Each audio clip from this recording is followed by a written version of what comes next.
ఇందిరా మహిళా శక్తి భవనం ప్రారంభోత్సవం. నాగర్ కర్నూలు జిల్లా కేంద్రంలో 5 కోట్ల వ్యయంతో నిర్మించిన ఇందిరా మహిళా శక్తి భవన్‌ను పంచాయతీరాజ్ అండ్ గ్రామీణాభివృద్ధి శాఖ మంత్రి శ్రీమతి ధనసరి అనసూయ నేడు ఘనంగా ప్రారంభించారు. మహిళల ఆర్థిక సాధికారతే కాంగ్రెస్ ప్రజాప్రభుత్వ ప్రధాన లక్ష్యమని, మహిళా స్వయం సహాయక సంఘాలను మరింత బలోపేతం చేసి వారికి శిక్షణ, ఉపాధి అవకాశాలు కల్పించేందుకు ప్రభుత్వం ప్రత్యేక చర్యలు చేపడుతోందని మంత్రి సీతక్క అన్నారు. 5 కోట్ల వ్యయంతో నిర్మించిన ఇందిరా మహిళా శక్తి భవన్ మహిళలకు ఒక వేదికగా నిలిచి స్వయం ఉపాధి, నైపుణ్యాభివృద్ధి, వివిధ శిక్షణ కార్యక్రమాలకు కేంద్రంగా ఉపయోగపడుతుందని తెలిపారు. మహిళలు ఆర్థికంగా బలోపేతం కావడంతో పాటు సమాజంలో మరింత ఉన్నత స్థానానికి చేరుకోవడానికి ఈ భవనం దోహదపడుతుందని అన్నారు. ఈ కార్యక్రమంలో Nagar Kurnool MLA doctor Kuchukulla Rajesh Reddy, MLC Kuchukulla Damodar Reddy, DCC అధ్యక్షుడు Achampet MLA doctor Vamshikrishna, DIG doctor LS Chauhan, SP doctor Sangram Singh Patil, market committee chairman Ramanarao, municipal chairman Teegala Sunendra, vice chairman బాదం రమేష్, టౌన్ ప్రెసిడెంట్ జక్కారాజు, స్థానిక కౌన్సిలర్లు, ప్రజాప్రతినిధులు, అధికారులు, మహిళా సంఘాల సభ్యులు, కాంగ్రెస్ నాయకులు, కార్యకర్తలు పాల్గొన్నారు.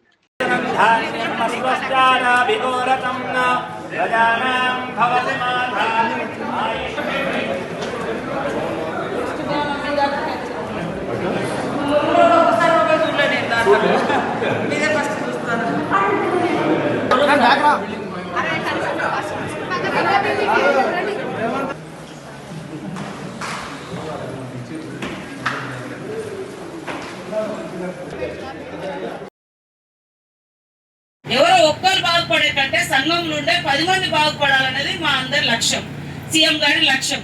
అందుకనే ఇప్పుడు 5 లక్షలకే వడ్డీ లేకుండా ఉండే, ఇప్పుడు 10 లక్షల దాకా కూడా మీకు వడ్డీ లేకుండా రుణాలు ఇచ్చే కార్యక్రమాన్ని మొన్ననే ప్రారంభించడం జరిగింది. అందరినీ కూడా మీరు మహిళా సంఘాలలో చేర్పియండి. ఇవాళ మహిళా సంఘాలలో ఉంటే 10 మంది ఒక గ్రూప్ ఉంటారు, లేదా ఒక 100 మంది ఒక వివో గ్రూప్ ఉంటారు. మీకు ఏదైనా ఒంటరి మహిళ ఉన్నా మీ బాధ కష్టం పంచుకోవడానికి ఒక హక్కు ఉంటుంది. అంతకుముందు 60 ఏళ్ళు దాటిన వాళ్ళకు మహిళా సంఘాలలో అవకాశం లేదు, కానీ ఇప్పుడు 60 ఏళ్ళు దాటిన వాళ్ళకే కష్టం ఉంది. ఎందుకంటే కొడుకులు బిడ్డలు వదిలేసిపోతారు. పాపం ఒంటరి మహిళ భర్త లేని వాళ్ళ పరిస్థితి ఆగమే. కాబట్టి అలాంటి వాళ్ళు మన సంఘాలలో ఉండాలని వృద్ధులకు కూడా 60 ఏళ్ళు దాటిన వాళ్ళకు కూడా సంఘాలు పెట్టినాం, వికలాంగులకు కూడా సంఘాలు పెట్టినాం, పిల్లలకు కూడా సంఘాలు పెట్టినాం. 1,00,000 మంది పిల్లలు స్నేహ గ్రూప్స్ అని అక్కడక్కడ వాళ్ళకి సైకిల్ నేర్పించినాం. వాళ్ళని అసెంబ్లీ తీసుకుపోయి ఎమ్మెల్యే అంటే ఎట్లుంటారు, ఎంపీ ఎట్లుంటుంది అసెంబ్లీ అని నేర్పించినాం. అట్లా ఒక్కొక్కటి నేర్పిస్తా ఉన్నాం.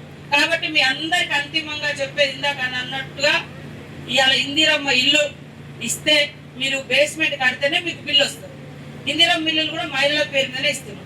ఆ బేస్మెంట్ కట్టడానికి కూడా నీ దగ్గర ఒక 50,000 ఉంటేనే నువ్వు బేస్మెంట్ కట్టుతావు. నువ్వు కట్టినవని నమ్మకం వచ్చినప్పుడు నీకు నెల నెల వారం డబ్బులు పడతాయి ఇందిరమ్మ ఇంటి పైసలు. కానీ ఆ డబ్బులను కూడా మన డిఆర్డిఓ ద్వారా మీకు ₹1,00,000 వరకు అప్పిస్తున్నాం. అది గుర్తుపెట్టుకోండి. అంటే మహిళా సంఘంలో ఉన్నావు కాబట్టి ఇల్లు కూడా ఎవరి పేరు మీద ఇస్తున్నాం, మీ పేరు మీదనే.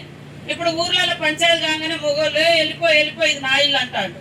అందుకని ఇప్పుడు మీ పేరు మీద ఇస్తే వాళ్ళు ఆ మాట అన్నారు. అందుకే అర్థమైందా ఎందుకు ఇచ్చిండ్రు రేవంత్ అన్నది. అందుకని మీ పేర్ల మీదనే మహిళల పేరు మీదనే ఇల్లులు ఇస్తా ఉన్నాం. ఇందిరమ్మ ఇల్లు మా అక్క చెల్లెల పేర్ల మీద. అప్పుడప్పుడు కొట్లాడుకొని నువ్వు వెళ్ళిపో, మీరు పిల్లలు లేకుంటే ఆడవాళ్ళదే తప్పు, పిల్లలు కనుకున్నా ఆడవాళ్ళదే తప్పు అంటారు, లేకుంటే ఏది లోపమన్నా ఆడవాళ్ళదే అంటారు. కాబట్టి కనీసం ఇంటికి ఓనర్ అయితే 5 లక్షల ఇల్లు నీ చేతులు ఉంటుంది. ఎక్కడికి పోయి ఏ పంచకాడ నువ్వు ఉండాల్సిన అవసరం లేదు, ఎవరింటికాడ నువ్వు అడగాల్సిన అవసరం లేదు. నీ ఇంట్లో నువ్వు మహారాణి లాగా ఉండాలని ఇందిరమ్మ ఇల్లులు కూడా మహిళల పేరు మీదనే రేవంత్ అన్న గారు కట్టిస్తా ఉన్నారు. సంఘాలలో ఉన్న వాళ్ళకు ₹1,00,000 వరకు మీకు అందులో బ్యాంక్ లోన్ ఇప్పేయడం కూడా జరుగుతుంది. ఎన్ని వెసులుబాట్లు మహిళా సంఘాల ద్వారా ఉన్నది. ఇంకా మేము ఒప్పుకున్నది ఒకటి మీకు చేయాలి, 2,500. అది తప్పకుండా ఎన్ని కష్టాలు వచ్చినా ఇవన్నీ కూడా చేసుకుంటూ ఇప్పటి వరకు 61,000 కోట్లు లోన్లు ఇప్పించడం కానీ, వడ్డీలు మాఫీ చేయడం కానీ ఇవన్నీ చేసుకుంటూ వస్తున్నాం. అదొకటి మీకు మాట ఇచ్చిన ఉన్నాం.